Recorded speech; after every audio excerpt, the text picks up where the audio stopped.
I just survived the world's wildest furry con, and I know what you're about to think. Waffles, you're out of touch. You're just another internet weirdo who spends too much time on their phone. And while you might be right about that, the moment I stepped into FWA, I knew I was in for one hell of an adventure.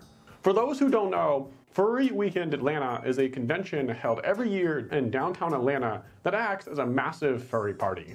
I attended this con with 3 of my best friends, and it was such an interesting experience, I knew I was going to tell you the story about it. Our story starts out as we drove up from Florida all the way to Atlanta. If you don't know, Atlanta is the largest city and capital of the state of Georgia and is basically one of the biggest cities in the entire region. Our car was absolutely slammed with fursuits and fans and equipment, and we go all out for these conventions. I'm actually kind of a con veteran, so this was my 5th time attending, so we had all of the extra stuff. FWA is held in the Atlanta Marriott Marquise, and this is located in the heart of downtown Atlanta. It is an absolute massive hotel, and if you look at it, it's like a monolith in the city skyline. It's hard to describe just how cool this hotel is in photos, but if you look at this video here, you can kind of get a sense of scale for it. Just standing there and looking up, it is a massive, massive atrium that goes up basically as far as you can see.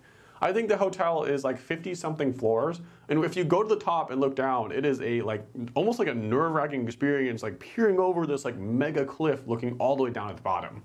One of the coolest hotels I think I've ever been in. By the time we got to the hotel, we had kind of parked and we kind of dragged some of our stuff out, and we were going to make it to the actual registration.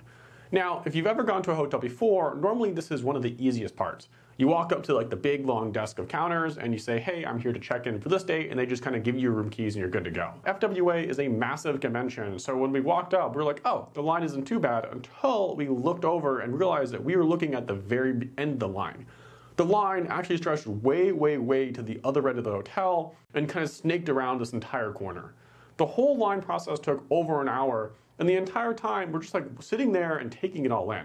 While you're standing in this registration line, you'll see people with like these huge mega cases full of fursuits, and on top of that they have like fans stacked and like alcohol and like huge boxes, and then there's like a poor bellhop pushing one of those like hotel carts like slammed way beyond belief, and they look like they're having the worst time. It is so many people in one place all trying to check in that it's just like a bizarre experience to go through. When you walk into a furry con after not being at one for a long time, or if you've never been to one, it's kind of a surreal experience. Where else will you see this many massive costumers all walking around interacting with you before you've even gotten to your room? In the end, it took us about an hour to check in, and the whole process was fairly smooth, but when we went to the elevators to get to our room, this is where we ran into our first major problem. First things first, if you've ever talked to anyone about FWA, they'll always mention the elevators. The elevators of this convention are legitimately very cool. The elevators are situated in such a way that only certain elevators go to certain floors. So like floors 0 to 15 will have a few elevators, floors like 16 to 30 will have a few, etc., etc. When I arrived to our bank of elevators, there are 4 that go to our floor bank of like the mid-30s, but 2 of them are already broken. This is a massive problem because not only does it mean there's half as much capacity, there's already a huge line. And keep in mind, this is Thursday. The convention hasn't even really started yet, and there was like maybe 60 people all like crowded around these elevators, desperately trying to drag all of like their boxes and their fans and like their boxes of alcohol into these tiny crammed elevators to get to their room. And the worst thing about it is that FWA doesn't have much of a system for how to manage this. So it ends up just being kind of a chaotic free-for-all as people cut the lines and kind of just like slam in there to go up, to go down, or whatever. It's one of the worst aspects of the convention. In a way, the elevators at FWA are kind of the random event loading zones of the convention. I'm sure if you talk to anyone about this convention, they'll have some crazy elevator stories. And throughout the con, a meta develops as people figure out how to best kind of navigate the system of the elevators being down. It's kind of a known thing that FWA is one of the best conventions with one of the worst elevator setups, bar none. So eventually, we finally do enough trips up and down to get all of our stuff in the room, and we kind of unpack. I was staying with my 3 friends, Flitter, Jaime, and Gio, and we'd all brought in our fursuits with the idea that we're coming to this convention to kind of see old friends, fursuit around, and have a lot of fun. We even did the classic like furry fursuit like head pyramid, where we take all of our fursuit heads and stick them in a big pyramid. And being in these rooms is one of my favorite parts of these conventions because you get to see all the friends you don't normally ever get to see. For example, the people I was rooming with in this room were people I had known from college, and I haven't seen most of them for a long time. So as we unpack and relax, we decided to spend some time just like kind of decompressing, because remember, we had just driven here and spent like an hour and a half going up and down these nightmare elevators, and we just kind of wanted to decompress a little bit before our first real quest. Inside one of the overflow hotels connected to the main Marriott, there is a tiki bar hidden in the basement level. The way I had gotten invited to go to this tiki restaurant is that I had a friend who had a reservation. He had said to me, "Hey Waffles, I have a reservation for me and 12 of my friends. You should come along and get some drinks and some food with us."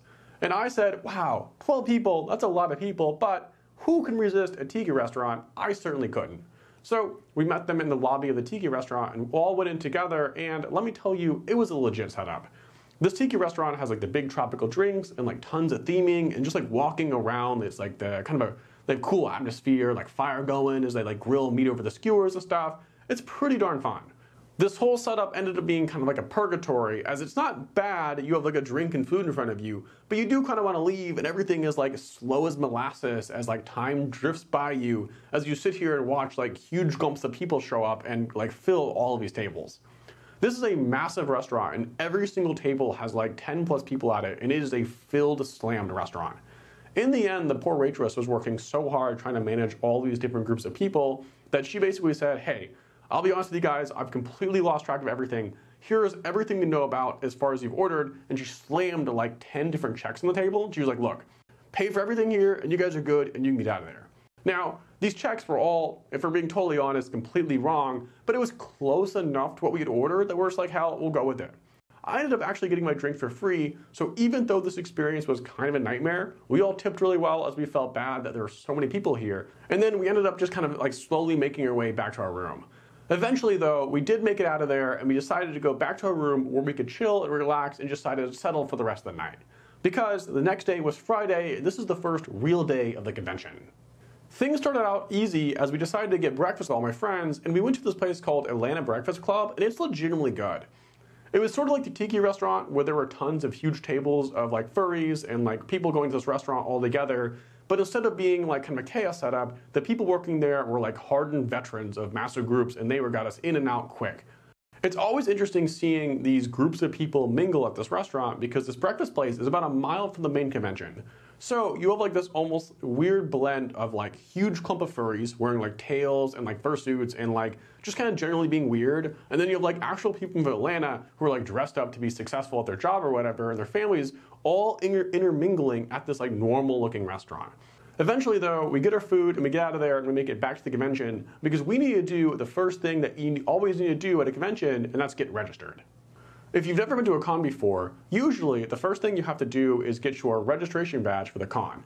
Basically, the way this works is you stand in a big, massive line, and then you snake through this line eventually, and you get to the end where you'll show the convention staff, hey, this is your ID, so they can verify your age and like your stuff, and you're like that you paid to actually be there.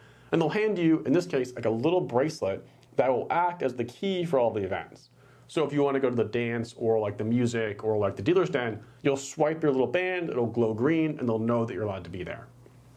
This process to get a registration took about an hour, and the crowd that was there was about what you expect. You had everything from your classic like Legend of Zelda t-shirt with cargo shorts, to like anime weeaboo people, to fursuiters standing in this huge long line like ready to get their badges, to like kind of like your family people with their kids.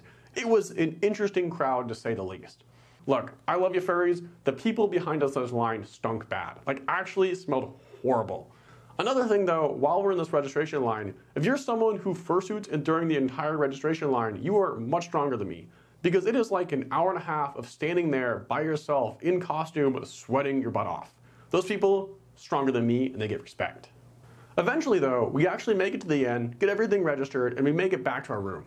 My friends all wanted to go fursuiting because that's kind of the main reason why we're here. I'm always kind of a bit nervous at these large conventions, so I wanted to start things off a little bit easier, so I decided to handle for them. If you don't know, handling is the kind of act of going with fursuiters as like the parent of the group. So I have people's like phones and room keys, and I can make sure that people get hydrated and have water and stuff. And I'm like the single adult managing like 4 giant animals as they wander around this convention.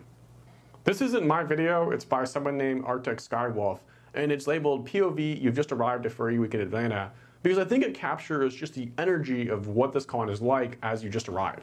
And remember, this is Friday. This is like the first real day of the convention. It is so many people here.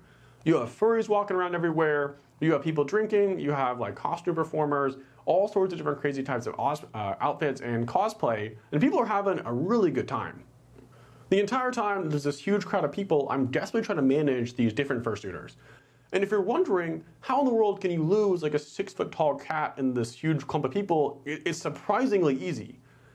In the end though, we have a great time fursuiting, and for someone like me who wants to kind of step into this stuff slowly, it's excellent.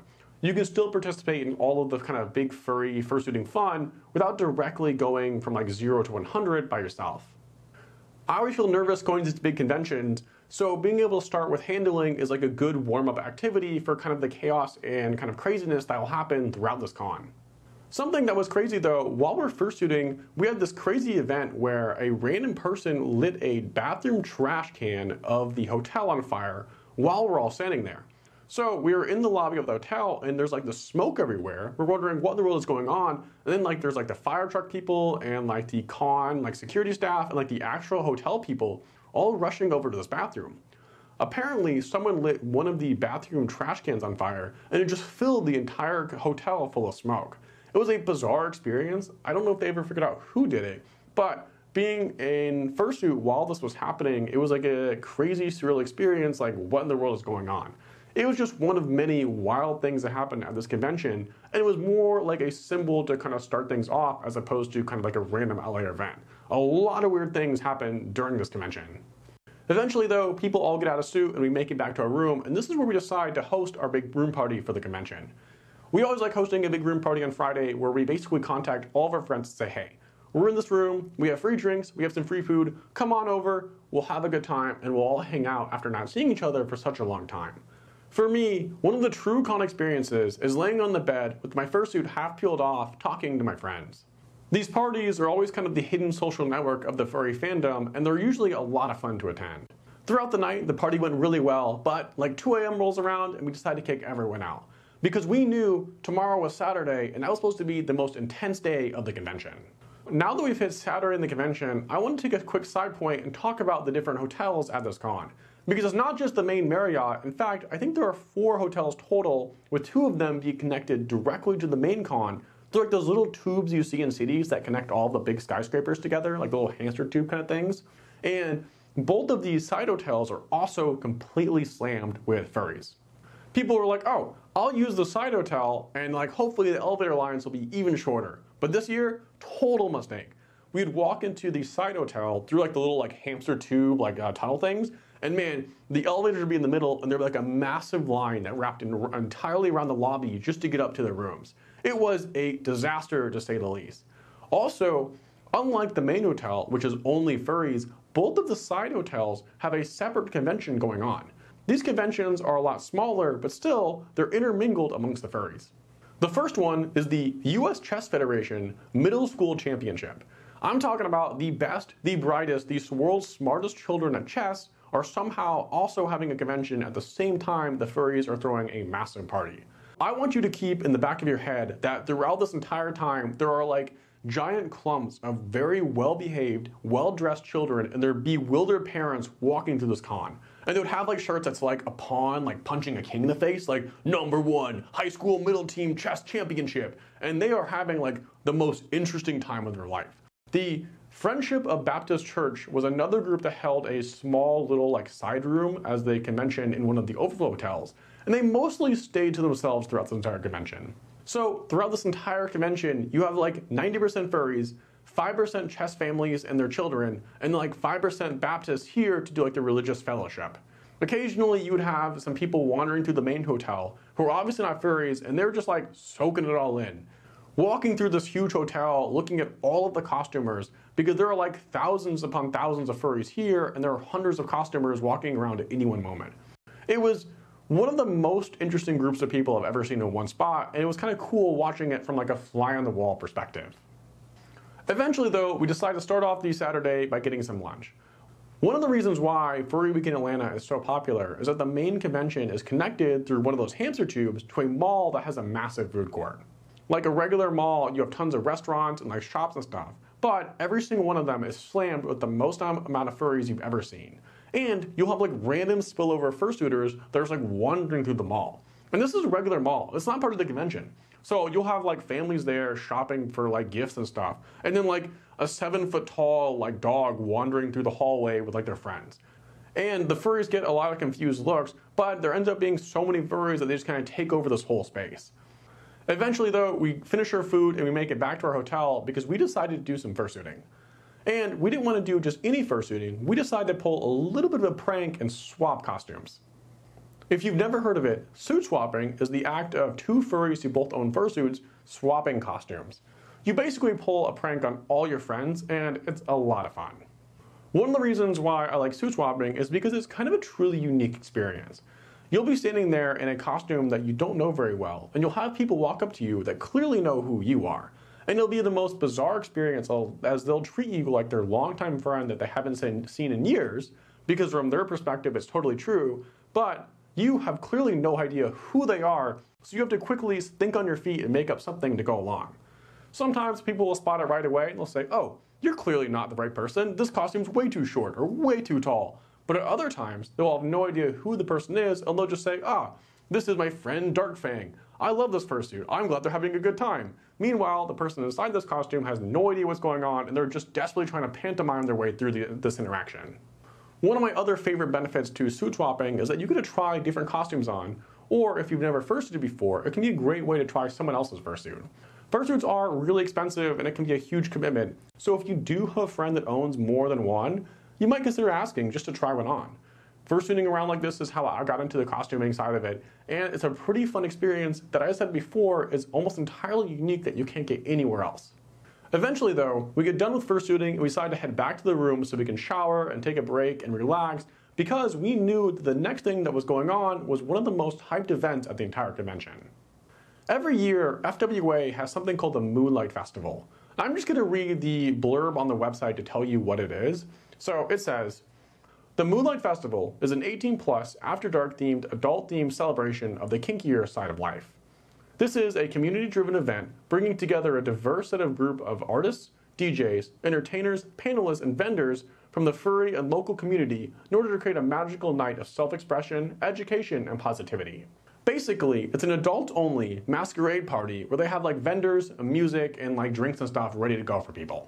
There is a strict no photography and nudity rule, however, it's still a very adult kind of experience.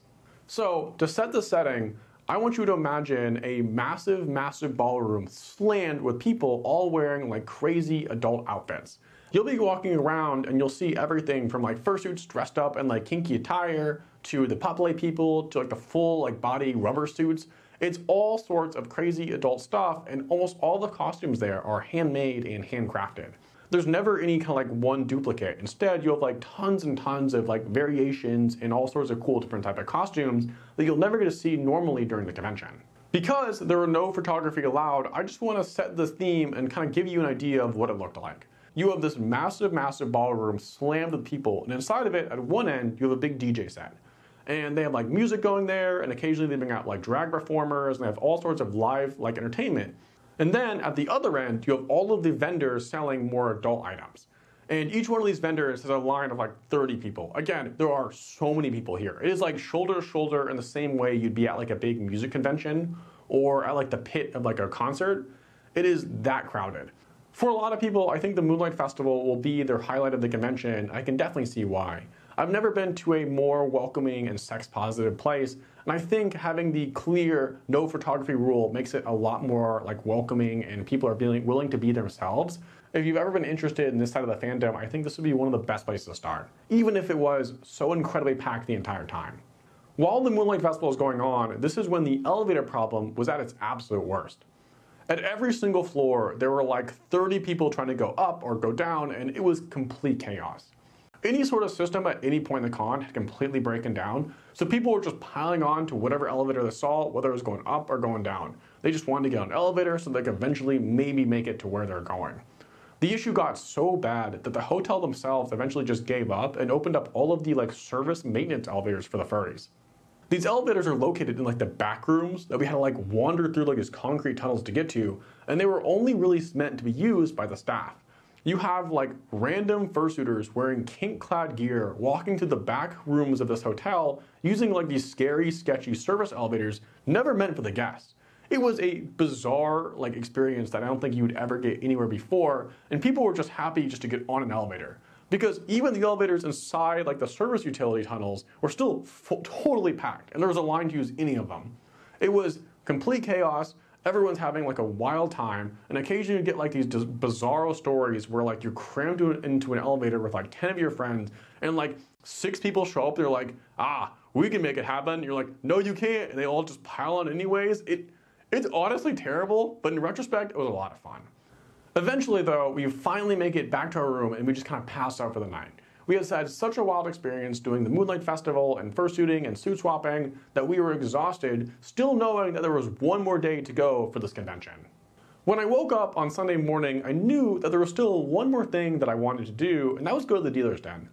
If you've never visited a furry convention dealer's den, what they are is that they are a massive vendor hall, and it's people selling everything from like comics to t-shirts to art prints to fursuits. Anything that you can think of, they have a furry version of it that they're ready to sell. I'm someone who has been to enough conventions where I don't tend to buy a lot of stuff in the dealer's den, but still, it's fun just to walk around and see what people are selling. Going to the dealer's den is almost always a must that everyone does at least once during their convention. And some people like 6 times who buy so much stuff, but at least once. Everyone goes at least once during the con. So after going to the dealer's den, we make it back to our room because we have something that I don't think a lot of people talk about with FWA. We go into the pool. FWA has kind of a hidden pool located at the main hotel Marriott that's kind of set off to its side. And it's nice because you can go outside and get like some sunshine on you and some fresh air to kind of like breathe again from all the furries and like all the smoke and kind of like the costume stank. We ended up having like a big group of people all standing there, and we got like lounge chairs and we hung on the pool, and I even took some photos in the water. Eventually though, we spent a few hours at the pool all hanging out with my friends and going to the bar and just kind of relaxing in the water, because we wanted to go back to our room and get prepared for room parties. Whenever people talk about furry conventions, when room parties come up, they're usually these things people talked about as like, how can you go to room parties? Where do you get invited? What actually happens inside of them? Pretty much everything you can think of, there's a room party for it. So there might be like an artist room party or like an inflatable room party. We even went to one of the room parties that was all the big plush fursuiters. So like the big fursuiters, they're like massive and they take up like a ton of space. They're all full of polyfill. That party was so packed that they at one point just said, hey, we're canceling the party. There are too many people. We're going to attempt to migrate you guys to a different room. But at that point, we were done and we were just sweaty and gross anyways. And we just wanted to be out of there. Another cool thing about these room parties is just seeing all the different people that you don't expect to show up. You'll be at like the artists like after dark room party, and you might see artists that you've never seen in person or you've only seen on Twitter. So it's fun being like, oh, so that's what that person looks like out of costume. Or like, ooh, I've never seen that artist before. There are so many experiences like that you only really get to happen at room parties at these conventions. So after the room party was closed or being too crowded, we finally make it back to our room, and we decided to do some last fursuiting on Sunday night to kind of close out the entire convention. If you've ever been to FWA, you know the spot I'm talking about when I say the spot. If you haven't been to the convention, it's this spot right here in the lobby of the main hotel. It's like the swirling vortex where everyone kind of intermingles and meets, and where all the fursuiters hang out, and it's where all the interactions going on. And through this entire convention, this spot is slammed at pretty much any given moment. You would like wade into this huge crowd of fursuiters with people like walking in every direction, and it's almost like a party within a party as people just like hang out and see all the different people they get to see at a convention. My entire convention experience, I just went in with kind of like a Zen attitude where I was like, look, I'm here to have a good time. I don't have a plan at all. I'm just going with the flow. So going fursuiting is almost perfect for me because I can just wander around this entire convention and just have like a good time and just kind of see people naturally without stressing about it or worrying about missing certain stuff. My overall thoughts is that FWA is a wild, sticky, gross, absolutely fun time to be. It's a truly unique place to be that I don't think you can ever experience if you haven't been to this convention, where there's such a party atmosphere and there's a unique perspective on a lot of the stuff that you can only get in one spot. There's definitely a lot of negatives too. For example, the convention having such horrible elevator experiences, and the fact that there's like basically no con organization around this, like there's no line or signs or really anything about it, which seems like such a rookie mistake. It's still FWA and it's still one of the best furry cons out there and still just so much fun to be there. Everyone will complain about the elevators, but trust me, next year when there's going to be 25,000 people there almost certainly, it's still going to be way more fun.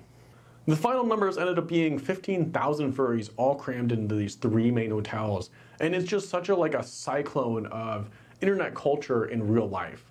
Overall though, one of the most fun experiences I think I've ever had at a con, and I can't wait to go again next year. So in closing, the convention lasted for 4 days, and there were a couple of things that I wish I did a little bit differently. Things ran well, and pretty much every interaction I had with people was positive and a lot of fun. Even if there were a few kind of stinky people in there that I wouldn't want to talk to again, overall though, people were really nice and it was a lot of fun talking to so many different people. After all of this, if you're still here at the end of the story, I would ask that you please hit the like and subscribe button. It helps out this channel a ton, and if you do have any questions about furry conventions or going to these parties or going to FW yourself, please leave it below and I'll try to get back to you as fast as I can. I'm just so thankful for my life and being able to go to these conventions and for all the people that I'm able to meet along the way. Memories are one of those things that they can never truly take away from you, so if you have great memories and wonderful friends, you'll never be able to lose that. I've been going to these conventions for years now, and in a lot of ways it feels like I've just started. I have so many ideas I want to do in the future, and I have so many different projects I can't wait to start, so it's just a huge accomplishment to get this far at all. I'm currently in the process of moving, so this should be the last you might see of this studio. Hit subscribe if you haven't already, because I have some wonderful videos planned of fursuit making and costuming and all sorts of cool stuff. So, with all that being said, I thank you guys again so much, and hasta pronto, I can't wait to see you all again soon.